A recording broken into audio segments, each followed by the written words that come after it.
기도드리겠습니다. 지존자의 은밀한 곳에 거주하며 전능자의 그늘 아래 사는 자여, 나는 여호와를 향하여 말하기를 그는 나의 피난처요 나의 요새요 내가 의뢰하는 하나님이라 하리니 이는 그가 너를 새 사냥꾼의 업무에서와 심한 전염병에서 건지실 것이미로다. 코로나19 전염병에서 우리가 지존자의 은밀한 곳에 전능자의 그늘 아래로 피합니다. 여호와가 우리의 피난처 되시고 지존자가 나의 거처가 되시므로 화가 내게 미치지 못하며 재앙이 우리의 장막에 우리의 교회에 가까이 하지 못함을 주 예수 그리스도의 이름으로 참으로 성령의 능력으로 말씀이 입각하여 선포합니다. 여호와여, 주의 성실하심이 영원하며 주의 인자하심을 영원히 내 입으로 대대에 전파하겠습니다. 내 영혼이 주의 사랑 노래가 되게 하시고 내 발걸음이 늘 성전을 향하게 하시며 내 영혼이 무엇보다도 주님께 이끌리게 하는 그 복을 주께서 허락하여 주시옵소서.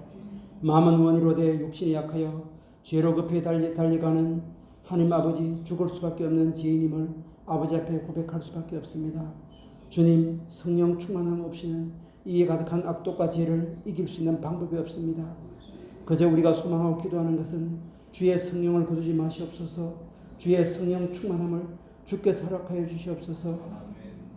이곳에 이 하미교회에 늘 주님을 향한 사랑의 노래가 강같이 흘러넘치게 하시고 기도의 향기가 끊어지지 않게 하시며 그리하여 하나님 아버지, 너는 내 아들이라 오늘날 내가 너를 낳았도다. 그 말씀이 우리 영혼 속에 늘 강같이 흘게 하여 주시옵소서. 그리하여 우리가 하나님 자임을 알게 하시고 세상에 쫄지 말고 주눅들지 않으며 거룩의 몸부림으로 주님 자녀답게 주님을 닮아가는 주님의 백성 될 수 있도록 주께서 허락하여 주시옵소서. 가난한 사람들의 친구이신 주님, 나는 가난하고 궁핍하오니 주의 귀를 기울이사 내게 응답하소서. 그 기도를 하는 하나님 아버지, 가난한 백성들에게 아버지 하나님, 갈수록 가난한 사람들이 살기 어려운 이때 가난한 사람들의 친구가 되어주셔서 아버지 하나님께서 늘 함께함을 그들이 알게 하여 주시옵소서.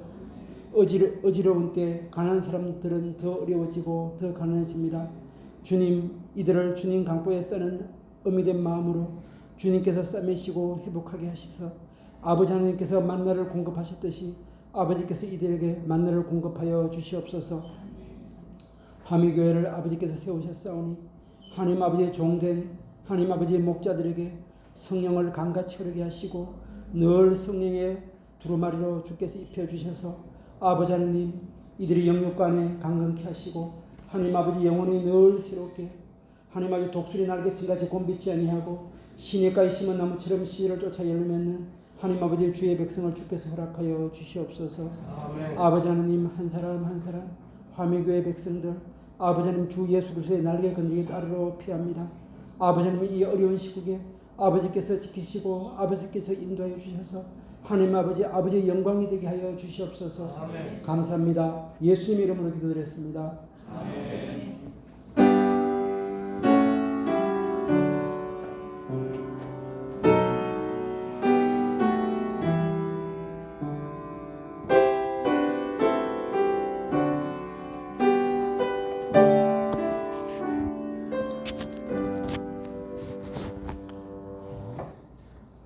회복과 치유를 위한 최고의 재료 사랑이라는 제목으로 말씀 전합니다. 프랑스 파리 지하철 공사 시 공모전에서 1등을 한 작품이 있습니다. 오르텅스 블루라는 사람의 사막이라는 시가 있는데 우리가 사는 세상을 공감되게 잘 표현한 것 같아서 제가 소개합니다. 짧죠? 그 사막에서 그는 너무도 외로워 때로는 뒷걸음질로 걸었다. 자기 앞에 찍힌 발자국을 보고 걸으려고. 멋지지 않나요? 전혀 감동이 없으신 얼굴인데 시 안 읽으십니까? 여러분들 시 안 읽으면 좋습니다. 시편 안 읽습니까, 여러분? 그죠? 파리 지하철 공사 시 공모전에서 8,000편의 응모작 중에 1등을 한 작품입니다. 가야 하지만 너무도 외로운 인생길에 민낯이 그대로 담겨 있죠. 우리가 사는 세상을 사막으로 비유를 합니다. 사막 같은 세상에서 홀로 걸어가는 것이 너무 외로워서 때로는 뒤로 뒷걸음질에 걸어가는 겁니다. 그래야 자기 앞에 찍힌 자기 발자국이라도 볼 수 있으니까요. 혼자가 아니라는 위로를 받기 위해서. 이 모습이 바로 우리 인생을 가리키고 있는 것 같습니다. 거기다가 또 이 세상은 자유를 어떤 것이라고 이제 받아들이고 있습니까? 대부분의 사람들이 자유 그러면 하고 싶은 거 하는 것, 보고 싶은 것 보는 것, 돈 쓰고 싶은 대로 쓰는 것을 자유롭다고 생각을 합니다. 그런데 마음대로 하고 마음대로 보고 마음대로 쓰기 위한 돈을 마련하기 위해서 다시 죽으라고 일을 또 하는 겁니다. 이제 자유하기 위해서 자유를 희생시키는 거죠. 자, 이런 세상, 이런 시대에 우리가 근본적으로 흔들림 없이 하나님의 자녀로서 바로 살기 위해서, 즉 자기의 삶, 자기 인생을 바로 살기 위해서 하나님의 자녀된 우리에게 꼭 필요한 것이 무엇일까? 이걸 오늘 성경을 통해서, 본문을 통해서 찾아보고자 합니다. 제일 첫 번째입니다. 신자란 자신에게 경험되어진 하나님의 사랑이 있어야 됩니다. 자신에게 경험되어진 하나님의 사랑입니다. 자, 오늘 요한복음 3장 16절, 만인의 사랑을 받는 구절이죠. 하나님이 세상을 이처럼 사랑하사 독생자를 주셨으니 누구든지 예수 믿으면 멸망하지 않고 영생을 얻으리로다. 영생을 얻으리로다. 이 찬양을 아시는 분은 주일학교 다녀보신 분, 아니면 교사하셨던 분, 난생 처음 듣는 얼굴의 표정은 주일학교 안 다녀보신 분, 교사 안 하신 분, 이제 이렇게 구분이 됩니다. 이 요한복음 3장 16절은 문자가 없는 미개한 지역에 선교사들이 도착하면 먼저 그 땅의 사람들이 사용하는 언어로 성경을 번역하는 작업을 제일 먼저 합니다. 그런데 번역하는 성경 말씀 중에 제일 먼저 하는 것이 첫 번째 성경 창세기가 아니라 바로 요한복음 3장 16절 이 말씀이 됩니다. 이 구절을 제일 먼저 가르치고 외우게 합니다. 하나님이 세상을 이처럼 사랑하사 독생자를 주셨으니.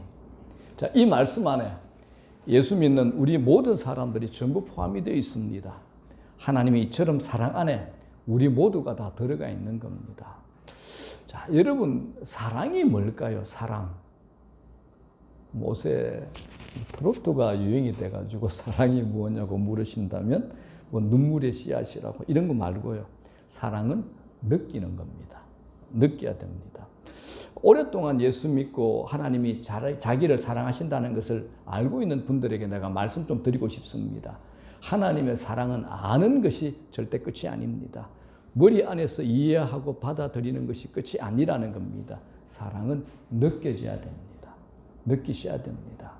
하나님께서 이처럼 우리를 사랑하신다고 말씀하실 때 머리로는 인정이 되는데 마음으로 느껴지지 않는다면 그건 문제가 있는 겁니다. 하나님은 그런 사랑을 우리에게 주시지 않으셨습니다. 그 사랑은 자녀인 우리를 위한 것이기 때문에, 우리를 향한 것이기 때문에 머리만 아니라 마음에까지 와 닿게 되어 있습니다. 경험되어지는 것이라야 정상입니다. 여러분, 우리가 어떤 존재입니까? 에베소서 1장 5절을 보십시오. 이렇게 얘기하죠. 다 같이 시작. 그 기쁘신 뜻대로 예정하사 예수 그리스도로 말미암아 자기의 아들들이 되게 하셨으니, 하나님의 기쁘신 계획, 프로그램, 뜻 가운데서 창세전에 이 우주가 생기기도 전에 하나님께서 나를 예정하셨습니다. 성부 하나님, 성자 하나님, 성령 하나님, 이 삼위 하나님이 나를 예정하셨습니다. 그래서 자기 아들들이 되게 한 자들이 바로 저와 여러분들이라는 겁니다. 자, 그래서 이사야서 43장에 이렇게 선포합니다. 시작. 너는 두려워하지 말라. 내가 너를 구속하였고 내가 너를 지명하여 불렀나니 너는 내 것이라. 우리들은 하나님께서 너는 내 것이라고 못을 박은 자들입니다. 우리 모두는 하나님 앞에서 이와 같은 엄청난 특권을 입은 자들입니다. 뭐 이것뿐이겠습니까? 한 군데만 더 볼게요. 요한복음 10장 29절 시작. 그들을 주신 내 아버지는 만물보다 크심에 아무도 아버지 손에서 빼앗을 수 없느니라. 주님은 우리를 아버지 손에서 빼앗아갈 자가 아무도 없다고 선언하십니다. 이건 이거죠. 자기 것에 대한 하나님의 사랑과 집착과 애정은 대단합니다. 그리고 강합니다. 하나님의 것이 된 우리를 빼앗아가려면 하나님보다 더 힘이 세더니 더 강해야 됩니다. 그런 자라야 하나님의 자녀된 우리를 빼앗아갈 수가 있습니다. 여러분, 사람들도 마찬가지 아닙니까? 우리가 우리 자녀들에게 애착이 얼마나 강합니까? 자식이 아파서 힘들어하면 부모들은 한결같이 차라리 내가 아프면 좋겠다라고 합니다. 얼마나 속을 태우고 안타까워합니까? 왜 그럴까요? 자기 자식이기 때문에 특별한 애정이 있어서 그렇습니다. 우리 하나님도 마찬가지입니다. 우리를 향한 하나님의 사랑은 특별합니다. 또 독특합니다. 독점적인 사랑입니다. 이 사랑을 우리에게 주고 계십니다. 그냥 우리가 말하는 사랑 아닙니다. 색깔이 변하거나 환경이 바뀌면 희미해지는 그거 아닙니다. 특별합니다. 독특합니다. 독점적인 사랑입니다. 이 사랑을 우리에게 주고 계신다는 겁니다. 세상의 다른 모든 종교는 사람인 우리가 섬기는 신을 찾아가야 되는 종교입니다. 그러나 기독교는 그렇지 않죠. 하나님께서 우리를 찾아오신 겁니다. 하나님을 찾아오셨잖아요. 하나님이 세상을 이처럼 사랑하사 우리가 하나님을 먼저 사랑한 적이 없다는 겁니다. 물어보고 싶습니다. 여러분들이 하나님을 찾아가서 믿게 되었습니까? 아니면 하나님이 여러분들을 찾아오셔서 믿게 됐습니까? 여러분이 찾아가신 겁니까? 하나님이 찾아오신 겁니까? 예? 대충 이러시는데 잘 얘기하셔야 됩니다. 그죠?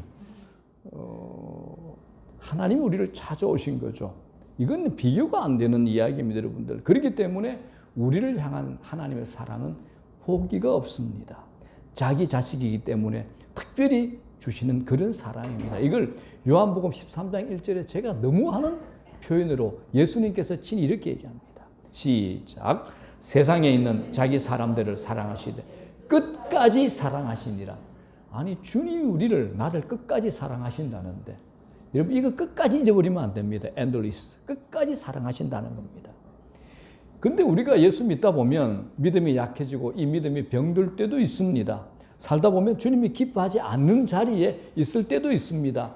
그러나 한 가지 분명하게 알아두시기 바랍니다. 그때도 주님은 여전히 가까이 계셔서 우리에게 말씀하십니다. 나는 끝까지 너를 사랑한다. 주님이 말씀하시는 겁니다. 우리가 홀로 골방에서 슬픔을 사귀고 한숨 짓고 고통스러워할 때도 주님은 나를 사랑하신다고 하십니다. 이게 주님의 끝까지 사랑입니다. 이 음성을 들으시길 주 이름으로 축원합니다. 어떤 때는 도무지 이해할 수 없는 일을 당하기도 합니다. 하나님, 내가 기도도 하고 말씀대로 살아보려고 애를 쓰는데 제에게 이런 고난이 생깁니까? 이런 사건이 일어납니까? 라고 원망이 찾아올 때도 있습니다. 그런 때도 주님은 찾아오셔서 그래도 나는 너를 끝까지 사랑해 라고 말씀하시는 겁니다. 이런 사실에 대해서 로마서 8장 35절 37절에 사도 바울이 이렇게 고백합니다. 35절 시작. 누가 우리를 그리스도의 사랑에서 끊으리요? 환난이나 박해나 기근이나 적신이나 위험이나 칼이랴. 37절 시작. 그러나 이 모든 일에 우리를 사랑하시는 이로 말미암아 우리가 넉넉히 이기느니라. 우리를 사랑하시는 이가 누굽니까? 우리를 끝까지 사랑하시는 우리 구주 예수 그리스도로 말미암아 우리가 넉넉히 이기느니라. 아슬아슬하게 간당간당 이기는 거 아닙니다. 어떻게 이기죠? 넉넉하게 이긴다는 겁니다. 이걸 흘러 넘치게 풍성하게 이긴다는 겁니다. 그렇기 때문에 하나님의 사랑은 어떤 사랑입니까? 끝까지 사랑입니다. 이 사랑을 누가 받고 있습니까? 지금 누가 받고 있습니까? 바로 우리들입니다. 그러므로 날마다 여러분들이 어떤 형편과 어떤 상황에 있던데 이렇게 외치셔야 됩니다. 이렇게 묵상하셔야 됩니다. 그래도 하나님은 끝까지 나를 사랑하신다. 그래도 하나님은 끝까지 나를 사랑하신다. 그러면 여러분, 마귀는 도망갑니다. 내 마음에 기쁨이 차오를 겁니다. 하나님이 어떤 날은 하나님이 나를 사랑하지 않는 것처럼 느껴지는 상황이 있을 겁니다. 그럴 때도 이렇게 고백해야 됩니다. 그래도 하나님은 나를 끝까지 사랑하신다. 사랑하는 여러분, 믿는 자를 끝까지 사랑하시는 하나님의 사랑을 모르면 외롭고 유혹이 많은 세상을 살아가야 하는 신자의 영적 인격이 깨어져 버립니다. 예수 믿는 자의 흔적이 나타나지 않는다라는 겁니다. 하나님의 사랑을 모르기 때문에 인격이 파괴되고 생활이 파괴된 사람들이 우리 주변에 심각할 정도로 많지 않습니까? 그래서 우리가 이 하나님의 사랑을 우리가 독차지만 해서는 안 됩니다. 우리 주위에 위태위태하게 살아가는 사람이 굉장히 많지 않습니까? 이런 사람을 뭐라 그러냐? 자신의 삶이 잘 디자인되지 않는 사람입니다. 하나님의 개입이 없기 때문에 자신의 삶이 잘 디자인되지 않는 사람이죠. 신체는 어른이야, 나이는 어른이야. 그런데 정서적으로 어린아이처럼 불안한 사람들이 많이 있습니다. 성인인데 늘 자신을 돌봐줄 사람을 찾아다니는 사람이 있지요. 그리고 사람들이 살다 보면 의견 충돌이 생깁니다. 그런데 의견 충돌만 생기도 자신에 대한 공격으로 해석을 하고 쉽게 상처받는 사람이 우리 주위에 많잖아요. 살다 보면 생기는 갈등을 잘 처리하지 못해서 꼭 다른 사람을 탓하는 사람도 있습니다. 여러분, 자신의 삶을 잘 살 수 있도록 잘 디자인하려면 어떤 방법이 제일 좋을까요? 답은 하나입니다. 날 설계하신 분을 만나면 됩니다. 날 설계하신 분을 만나면 우리 삶을 정말 기가 막히게 잘 디자인해서 살 수 있습니다. 나를 설계하신 그분이 누굽니까? 창조주요 설계자이신 사랑의 하나님이십니다. 그렇기 때문에 우리가 이 땅에서 하나님을 만나지 아니하면 그 인생은 방향을 잃어버리죠. 방향을 잃어버립니다. 사랑하는 여러분, 우리가 하나님을 만나 사랑을 경험하게 되면 제일 먼저 얼굴에 긴장감이 사라집니다. 얼굴이 부드러워지고 말투가 달라지면서 상대방이 안정감을 느끼게 됩니다. 그래서 우리가 하나님을 모르는 사람들에게 하나님의 사랑을 소개해야 되지 않겠습니까? 어떻습니까? 그 사람들에게 하나님의 사랑은 이런 것이야, 끝까지 사랑이 이런 것이야 라고 우리가 대신 전해줘야 되지 않겠습니까? 그래야 그들도 생명을 얻고 고침을 받게 될 겁니다. 사랑하는 여러분, 하나님의 사랑은 우리를 치료합니다. 하나님의 사랑 안에는 비극이 없습니다. 하나님의 사랑 안에는 절망이나 원망도 없습니다. 왜 그렇습니까? 하나님이 우리를 끝까지 사랑하기 때문에 그렇습니다. 이 놀라운 사랑을 우리가 마음에 담고 부를 수 있는 찬양이 하나 있습니다. 한번 불러보면서 가사를 묵상하시기 바랍니다. 우리를 끝까지 사랑하시는 하나님의 사랑에 푹 젖어보는 은혜 시간 되기를 바랍니다. 하나님의 사랑을 사모하는 자, 찬양합니다.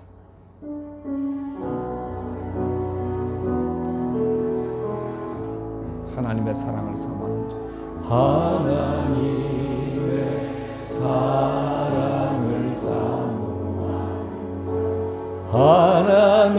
하나님의 평안을 바라보는 자, 너의 모든 것 창조하신 우리 주님이 너를 얼마나 사랑하시는지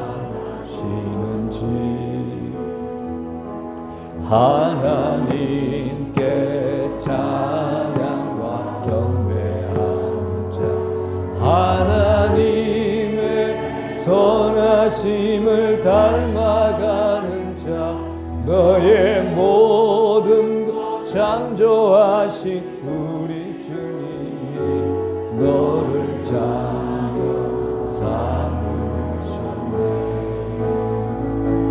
하나님 사랑의 눈으로 너를 어느 때나 바라보시고 하나님 인자한 귀로서 언제나 너에게 기울이시니 어둠에 밝은 빛을 비춰주시고 너의 작은 신음에도 응답하시니 너는 어느 곳에 있든 주를 향하고 주만 바라보지라. 하나님 사랑의 눈으로 하나님 사랑의 눈으로 너를 언제나 바라보시고 하나님 인자한 귀로서 언제나 내게 기울이시니 어둠에 밝은 빛을 비춰주시고 너의 작은 신음에 응답하시니 너는 어느 곳에 있든 주를 향하고 주만 바라보지라. 여러분, 하나님의 사랑을 깊이 들여 마셔보십시오. 바위처럼 무거운 인생의 짐이 조그만 조약돌처럼 가볍게 느껴질 수 있습니다.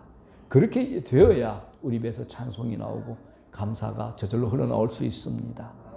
이왕 예수 믿으려면 이 사랑이 주는 신비한 힘을 가지고 세상을 살아야 합니다. 나 같은 것을 하나님이 이처럼 사랑하셨다는 것, 끝까지 사랑하신다는 것, 이 사실이 내게 신앙 고백이 되면 세상도 작아 보이고 문제도 작아 보입니다. 이 시간 성령께서 우리 마음을 여시고 이 놀라운 사랑을 은혜의 소낙비처럼 쏟아주시기를 간절히 소망합니다. 아멘. 두 번째입니다. 우리가 신자로서의 자기 인생을 살기 위해서 하나님의 자녀들 우리에게 꼭 필요한 것 두 번째는 우리의 서로 사랑입니다.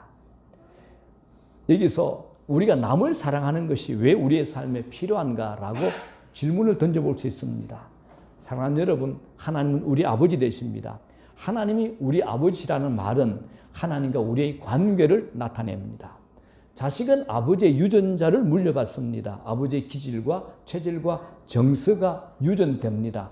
그뿐 아니라 자식은 아버지와 함께 살면서 자기도 모르는 사이에 생각도 가치관도 말하는 것도 걸음걸이도 아버지를 닮아갑니다. 마찬가지로 하늘 아버지는 우리에게 당신의 형상을 물려주셨습니다. 이건 비유가 아니라 실제고 사실입니다. 그래서 우리에게 유전된 하나님의 DNA, 즉 유전자를 잘 돌보고 키우면 우리는 점점 하나님을 닮아가게 됩니다. 그렇다면 하나님이 우리에게 주시기를 원하는 유전자가 뭘까요? 바로 서로 사랑입니다. 서로 사랑하는 겁니다. 자, 마태복음 22장 36절부터 40절입니다. 시작. 선생님, 율법 중에서 어느 계명이 크니까? 예수께서 이르시되 네 마음을 다하고 목숨을 다하고 주 너의 하나님을 사랑하라 하셨으니 이것이 크고 첫째 되는 계명이요 둘째도 그와 같으니 네 이웃을 내 자신같이 사랑하라 하셨으니 이 두 계명이 온 율법과 선지자의 강령이니라. 어느 날 어떤 율법사가, 율법을 연구하는 학자가 예수님께 와서 질문합니다. 선생님, 율법 가운데 어느 계명이 제일 중요합니까? 율법서에 기록된 613가지 계명 중에서 어떤 것이 제일 중요한지를 묻는 질문이 됩니다. 예수님이 여기에서 이런 대답을 합니다. 네 마음을 다하고 네 목숨을 다하고 네 뜻을 다하여 주 너의 하나님을 사랑하라. 이게 가장 중요한 계명이다. 그리고 둘째 계명도 이것과 같은데 네 이웃을 네 몸과 같이 사랑하는 것이야 라고 가르쳤습니다. 여기서 이제 둘째 계명도 이와 같으니라는 말은 둘째 계명도 첫째 계명과 똑같이 중요하다라는 뜻입니다. 하나님 사랑과 이웃 사랑은 그 중요성에서 동일하다는 뜻입니다. 이 둘은 뗄래야 뗄 수 없는 겁니다. 하나님을 진실하게 사랑하게 되면 이웃을 사랑하게 되고 이웃을 참되게 사랑하면 그것이 곧 하나님에 대한 사랑이 된다는 뜻입니다. 아멘. 여러분, 기독교는 혼자서 도를 닦고 깨달음을 얻는 종교는 아닙니다. 기독교는 예수 그리스도를 통해서 하나님을 만났다면 그 즉시 믿음의 형제 자매들을 만나게 되어 있습니다. 위로 하나님과 연결되는 순간 옆으로 형제 자매들과 연결이 됩니다. 하나님을 제대로 만났다면 교회의 다른 형제들과 이웃에 눈을 뜨게 되어 있습니다. 하나님을 제대로 사랑하는 사람이라면 반드시 사랑으로 내 형제와 이웃들을 사랑하게 되어 있습니다. 만일에 여러분들 중에 이런 것이 싫어서 나 혼자 예수 믿겠다라고 말하는 사람이 있다면 그 사람에게는 희망이 없다라고 말할 수 있습니다. 만일 그가 만난 하나님이 형제들과 이웃들에게 마음을 열게 하지 않았다면 그 하나님은 성경의 하나님이 아니라 자기가 만든 우상이 됩니다. 하나님은 우리로 하여금 형제와 이웃들에게 눈을 뜨게 하고 문을 열게 하고 손을 내밀게 하는 분입니다. 교회에 대한 좋지 않은 이야기를 듣고서 선입견을 가지고 계신 분들이나 교회 안에서 분란이나 갈등으로 인해서 상처를 입은 사람들은 조용히 혼자 믿고 싶어 합니다. 교회에 나와도 아무와도 얽히지 않고 예배만 드리고 돌아가기를 원합니다. 제가 그 심정 충분히 이해가 갑니다. 때로는 영적으로 회복되기 위해서 얼마 동안 그렇게 하는 것도 괜찮은 일입니다. 하지만 그것이 장시간 오래 진행되어 자신의 신앙 생활로 자리 잡혀서 그것이 자기의 믿음의 방식이 된다면 글쎄요 여러분, 그 사람이 하나님을 제대로 깊게 만날 수 있을지 저는 확신할 수가 없습니다. 사랑하기 어려운 사람들, 만나고 싶지 않은 사람들, 신경을 거스리는 사람들, 나와는 삶의 방식이 달라 보이는 사람들과 함께 부딪히면서 한 몸이 되어 교제하는 곳이 교회가 됩니다. 이게 우리를 사랑하시는 하나님의 뜻이라는 겁니다. 좋은 예화가 있죠. 권투나 태권도나 유도 같은 운동 종목에는 체급이 있습니다. 이제 가벼운 라이트급 선수가 무거운 헤비급 선수와는 절대 시합하지 않습니다. 마찬가지로 내 믿음은 라이트급인데 헤비급 정도의 시험은 하나님이 절대로 허락하시지 않는다는 겁니다. 우리 교회 공동체 안에 연합하여 하나로 부름받은 것은 이 안에 속한 사람들끼리는 서로 감당할 수 있는 사람만 우리에게 허락이 되어졌다는 겁니다. 그래서 간곡히 권면합니다. 어떤 경우라도 교회를 떠나지 마십시오. 도망가지 마십시오. 이제 조금만 있으면 제가 자주 드리는 말이 있죠. 여러분들은 검은 띠를 허리에 두르게 됩니다. 그런데 다른 곳에 가시면 흰 띠부터 다시 시작하셔야 됩니다. 그렇죠? 조금만 있으면 이제 검은 띠를 두르셔야 됩니다, 여러분. 우리나라의 유명한 정신분석학자, 의사 이무석 씨라는 분이 계십니다. 이분이 장로님인데 이분의 책에 재미있는 얘기가 있어서 제가 소개를 해드리고자 합니다. 대기업에 다니시다가 60이 넘어 이제 목사가 된 분이 있습니다. 별명이 산소 같은 남자입니다. 융통성이 없어 참 답답한 분인데 그런데 아주 선량하고 정말 순수한 분입니다. 그런데 이 부인이 또 정반대입니다. 남성적이고 이제 생활력 강한 씩씩한 여성입니다. 어느 날 목사님 부부가 심하게 싸움을 했습니다. 싸움 중에 남편이 부인에게 좀 심한 말을 한 것 같습니다. 그것 때문에 하루 종일 후회를 했습니다. 그래서 점심도 그러고 사과하려고 집에 일찍 들어갔답니다. 그런데 웬걸 아내는 당신 왜 이렇게 일찍 들어왔어요 하면서 아무렇지도 않은 거예요. 그러니까 남자 입장에서는 목사님 혼자서 화내고 속만 끓인 게 너무 억울했답니다. 그런데 가만히 생각해 보니까 살아오면서 매사가 그랬던 것 같아요. 정말 자기와는 맞지 않는 상대라고 생각하며 살아왔던 겁니다. 그렇게 시간이 흐른 후에 어느 날 문득 이런 생각이 들더랍니다. 자기 아내는 방앗간 저울이고 자기는 금은방 저울이라는 생각이 들더랍니다. 아내는 방앗간 저울, 자기는 금은방 저울. 여러분 방앗간 저울 아시죠? 방앗간 저울은 마디상 큰 쌀 가마니를 올려놓아야만 저울이 움직입니다. 그러나 금은방 저울은 어떻습니까? 작고 미세한 몇 그램의 물건만 올려놔도 확 기웁니다. 방앗간 저울 같은 자기 아내에게, 사모에게 금은방 저울 같은 자기가 작고 섬세한 무게까지 느껴달라고 하는 것이 무리였구나라는 생각이 들더랍니다. 이제 그렇게 생각하고 난 이제 편해지는 거죠. 자, 이제 여러분에게 제가 또 질문 안 할 수가 없죠. 여러분은 방앗간 저울입니까? 금은방 저울입니까? 대부분 방앗간이네요. 그럼 여러분 남편은 어떻습니까? 방앗간 저울 같은 사람입니까? 금은방 저울 방앗간? 우리 주미경 제사님은 자기는 방앗간, 남편은 금은방이랍니다. 자, 여러분 우리 교회 안에도 많잖아요. 우리가 많이 부대끼며 불편한 사람이 금은방 저울입니까? 방앗간 저울입니까? 자, 여기서 우리가 짚고 넘어야 갈 것이 있습니다. 나나 내 가족이나 그리고 교회 안에서 나를 힘들고 불편하게 하는 사람의 성격은 하루아침에 만들어진 것이 아닙니다. 평생을 살아오면서 만들어진 겁니다. 이런 성격을 집수리하듯이 고치라고 요구하는 것은 현실을 모르는 요구가 됩니다. 여러분 자신의 성격이 쉽게 고쳐집니까? 성격을 고치는 것 정말 어렵습니다. 그래서 서로 다른 성격을 인정하고 이해하셔야 됩니다.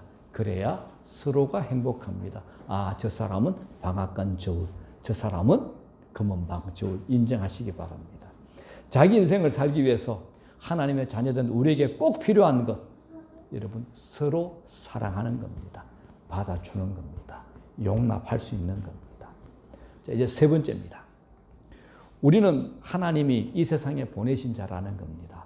은혜와 진리가 충만한 자라는 것을 우리 삶으로 이 세상에 드러내셔야 됩니다. 자, 요한복음 1장 1절에서 3절입니다. 시작. 태초에 말씀이 계시니라. 이 말씀이 하나님과 함께 계셨으니 이 말씀은 곧 하나님이시니라. 그가 태초에 하나님과 계셨고 만물이 그로 말미암아 지은 바 되었으니 지은 것이 하나도 그가 없이는 된 것이 없느니라. 여기에 말씀은 누굽니까? 예수 그리스도이십니다. 하나님 되신 예수님이 말씀으로 우리에게 오셔서 하나님을 알게 하셨습니다. 쉽게 말씀드리면 예수님의 일거수일투족이 다 말씀, 곧 하나님에 대한 설명입니다.